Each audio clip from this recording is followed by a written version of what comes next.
একটা দেশের সরকার প্রধানকে আরেকটা দেশে অসুর বানিয়ে উপস্থাপন করাটা এটা খুব অশোভন, অসম্মানজনক। আমরা এটাকে নিন্দা জানাই। আমরা মানুষের প্রতি সম্মান দেখাতে চাই।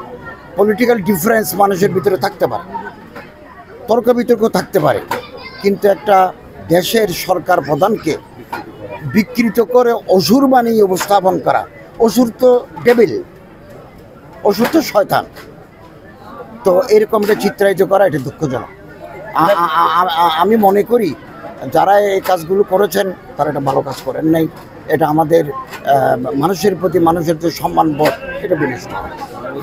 এখন তো আমাদের সরকার প্রধান দেশের বাইরে, পররাষ্ট্রমন্ত্রীও বাইরে, কারা করেছে এগুলো খোঁজ দিতে হবে। আমাদের পররাষ্ট্রমন্ত্রী, পররাষ্ট্র উপদেষ্টা ওনারা কালকে আসবেন, ওনারা সিদ্ধান্ত নেবেন যা এটা করতে হয় এটা করবেন। সারা দেশে অত্যন্ত উৎসাহ উদ্দীপনা, ধর্মীয় ভাব গাম্ভীর্য নিয়ে সনাতন ধর্মের অনুসারীরা তাদের সর্ববৃহৎ ধর্মীয় উৎসব দুর্গা পূজা তারা উদযাপন করছে। এই পর্যন্ত আমাদের কাছে কোনো দুর্ঘটনার খবর, রিপোর্ট আমাদের কাছে আসে নাই। বাংলাদেশ সরকার সমস্ত প্রস্তুতি গ্রহণ করেছে এবং নিরাপত্তার সর্বোচ্চ ব্যবস্থা আমরা সরকার নিয়েছি এবং আমাদের গোয়েন্দা সংস্থা, প্রশাসন, জেলা, উপজেলা, র্যাব, পুলিশ, আনসার, গোয়েন্দা সংস্থারা মাঠে রয়েছেন। আমি নিজেও বেশ কয়েকটা টাকেশ্বরী মন্দির, কালকে আমি গেছি রামকৃষ্ণ মিশন, এর আগের দিন গেছি মিরপুর 2 পূজা অনুষ্ঠান, এর আগের দিন গেছি সিদ্ধেশ্বরী, কিছু বস্ত্রও বিতরণ করেছি, তাদের সাথে ওখানে ছিলাম, দেখেছি এবং অত্যন্ত শান্তিপূর্ণভাবে তারা উদযাপন করছে। এবং আমরা আজকে তো অষ্টমী না নবমী গেল, কালকে দশমী হয়ে যাবে।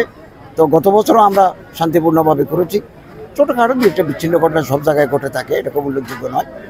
এবছরও আমাদের কোনো চ্যালেঞ্জ নাই, খুব শান্তিপূর্ণভাবে উৎসাহ উদ্দীপনার মধ্য দিয়ে সনাতন ধর্মের অনুসারে তাদের ধর্মচর্চা, ধর্ম উৎসব উদযাপন করছে। অত্যন্ত গুরুত্বপূর্ণ ভূমিকা তারা আগে থেকেও রাখছেন, আগামী দিনেও তারা রাখতে পারবেন। কারণ এখান থেকে দাখিল পাস করলে এসএসসি সমমান, আলেম পাস করলে এসএসসি সমমান, তারা বিশ্ববিদ্যালয়ে ভর্তি হতে পারে। মাদ্রাসার ছাত্র অনেকে ডাক্তার, অনেকে ইঞ্জিনিয়ার এবং তাদের ভালো রেজাল্ট আছে, ফলে তারা পাস করে বিসিএসে ঢুকে। আমি তো বেশ কয়েকজন অফিসার পেয়েছি, একেবারে সচিব পর্যায়ে পেয়েছি, যারা মাদ্রাসার দাখিল আলেম পাস করা। অতএব তারা দেশ গঠনে প্রশাসক হিসেবে এবং ডাক্তার, ইঞ্জিনিয়ার হিসেবে সমানে তারা সুযোগ লাভ করতে পারে।